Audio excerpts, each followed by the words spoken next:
ये दोस्तों वीडियो की शुरुआत करते हैं। सबसे पहली कंपनी की बात करते हैं। पहली कंपनी का नाम है दोस्तों HDFC बैंक लिमिटेड। बट इसको डिस्कस करने से पहले अगर आपने अभी तक चैनल को सब्सक्राइब नहीं किया है तो चैनल को सब्सक्राइब करके बेल आइकन को प्रेस कर लो ताकि आने वाली जितनी भी वीडियोज़ हैं उसका नोटिफिकेशन आपको सबसे पहले मिल सके। और एक डिस्क्लेमर भी है, जो भी न्यूज़ एंड अपडेट्स हम कवर करेंगे वो सारी एजुकेशन पर्पज़ के लिए हैं, सीखने के लिए हैं, तो उसको किसी भी तरह का इन्वेस्टमेंट एडवाइस मत समझना। आप खुद से भी रिसर्च और एनालिसिस कर सकते हैं। तो चलिए दोस्तों वीडियो की शुरुआत करते हैं। सबसे पहले बात करते हैं HDFC बैंक से रिलेटेड कुछ इंपॉर्टेंट न्यूज़ एंड अपडेट्स के बारे में। तो दोस्तों आज के दिन पूरे बैंकिंग सेक्टर पर अगर नजर दौड़ाएं तो HDFC बैंक और साथ में एक्सिस बैंक हमें काफ़ी ज़्यादा फोकस में रहती हुई दिखी है, और इस वजह से पूरे बैंकिंग सेक्टर का ही परफॉर्मेंस आज के दिन हमें ख़राब देखने को मिला है।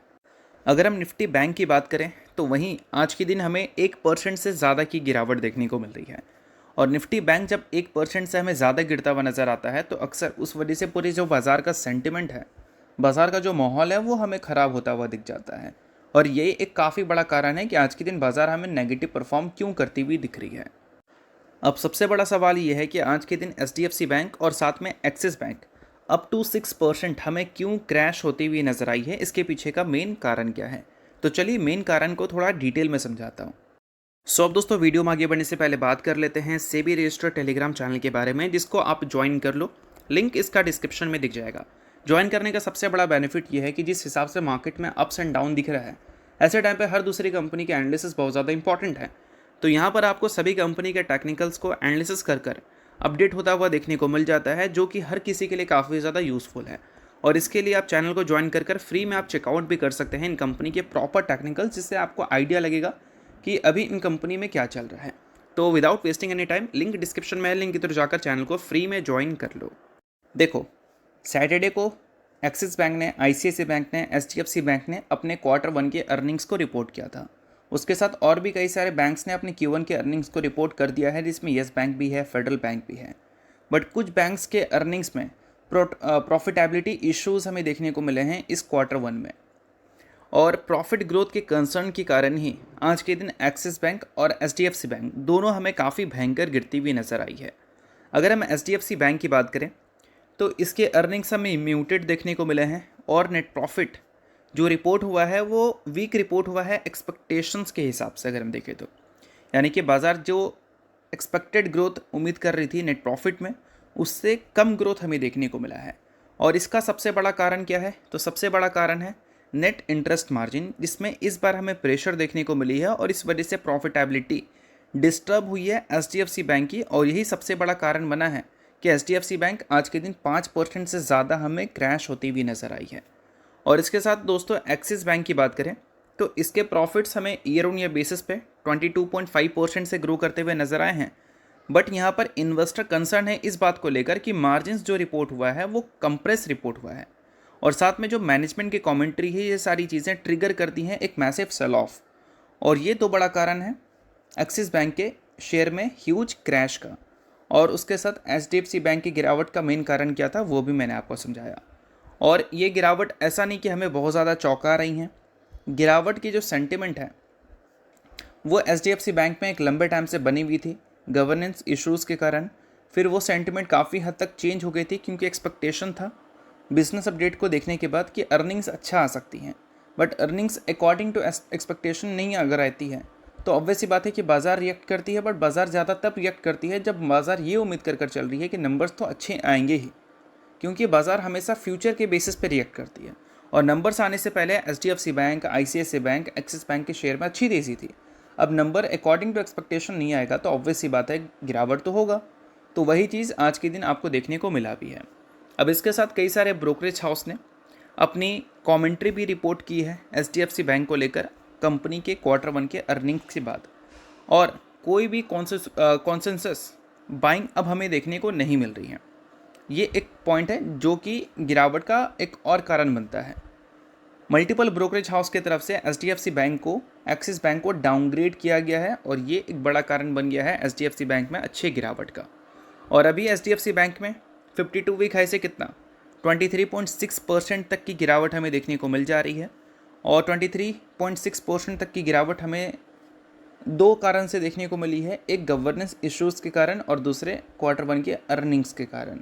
अब इम्पॉर्टेंट ये है कि ये अर्निंग्स के इम्पैक्ट एचडीएफसी बैंक में सिर्फ एक ट्रेडिंग सेशन में ही देखने को मिलेगा या फिर आने वाले ट्रेडिंग सेशन में भी देखने को मिलेगा, क्योंकि अभी अगर हम वैल्यूएशन के हिसाब से देखें तो आने वाले ट्रेडिंग सेशन में प्रेशर एचडीएफसी बैंक में बनना थोड़ा सा मुश्किल है, क्योंकि 5 साल का वैल्यूएशन ग्राफ अगर देखोगे तो ये कंपनी का करंट वैल्यूएशन लोएस्ट लेवल पे दिखेगा, यानी कि 5 साल के सबसे सस्ते लेवल पे ये कंपनी आपको अभी अवेलेबल दिख रही है। और अगर हम पिछले 10 साल की बात करें तो यहाँ पर भी सेम सीन है। 10 साल के ग्राफ में भी ये कंपनी का जो वैल्यूएशन है करंट टाइम में वो सबसे लोएस्ट लेवल पे है। और अगर मैक्सिमम रिकॉर्ड देखोगे पिछले 20 साल का रिकॉर्ड, तो 20 साल के रिकॉर्ड में भी यही दिखता है कि valuation wise HDFC bank lowest level पे है। तो अभी के टाइम पे एचडीएफसी बैंक में जो गिरावट हुई है वो गिरावट एचडीएफसी बैंक को पिछले 20 साल के वैल्यूएशन ग्राफ में सबसे ज़्यादा नीचे ले गया है। तो यहाँ से कोई बड़ी गिरावट आना थोड़ा सा मुश्किल है, बट हाँ कंसोलिडेट कर सकती है, इसकी पॉसिबिलिटीज़ ज़रूर है, क्योंकि खोने के लिए ज़्यादा कुछ नहीं है। अगर अर्निंग्स अच्छा रिपोर्ट करती तो फिर एक शार्प रिकवरी हमें देखने को मिल सकता था, क्योंकि 52 वीक हाई से अच्छा खासा ये नीचे थी, बट अर्निंग्स अच्छा नहीं आया। मार्जिन प्रेशर से रिलेटेड चीज़ें मेंशन की गई हैं, प्रॉफिटेबिलिटी से रिलेटेड चीज़ें मेंशन की गई हैं, इस वजह से गिरावट अच्छी खासी हो गई है। ठीक है, तो नेक्स्ट कंपनी की बात करते हैं। नेक्स्ट कंपनी है दोस्तों टिप्स म्यूज़िक। इस कंपनी ने बोर्ड ऑफ डायरेक्टर की मीटिंग शेड्यूल की है 22 जुलाई को, और वहाँ पर ये बायबैक का प्रपोजल भी रखने वाली है। और बायबैक का प्रपोजल अगर ये अप्रूव कर देती है तो 22 जुलाई को जो बोर्ड ऑफ डायरेक्टर की मीटिंग है, उस मीटिंग के आउटकम में ये कंपनी हमें बायबैक की न्यूज़ देती हुई नजर आएगी। और साथ में दोस्तों इस कंपनी ने फाइनेंशियल रिजल्ट भी सेम डेट को ही देने का फैसला कर लिया है। तो अगर आप टिप्स म्यूज़िक के शेयर होल्डर हैं तो इस न्यूज़ को आप नोट डाउन कर सकते हैं, अगर आप शेयर होल्डर नहीं हैं तो आप इग्नोर भी कर सकते हैं। तो चलिए अब बात कर लेते हैं अगली कंपनी के बारे में, जिसका नाम है KPI green energy limited. KPI green की दोस्तों अगर हम बात करें तो इससे रिलेटेड एक खबर देखने को मिल रही है। खबर यह है कि केपीआई ग्रीन को मिला है charging permission for 100 megawatt 120 megawatt solar power project, और ये एक तरह से कंपनी के पोर्टफोलियो में एक न्यू ऑर्डर को ऐड कर रहा है।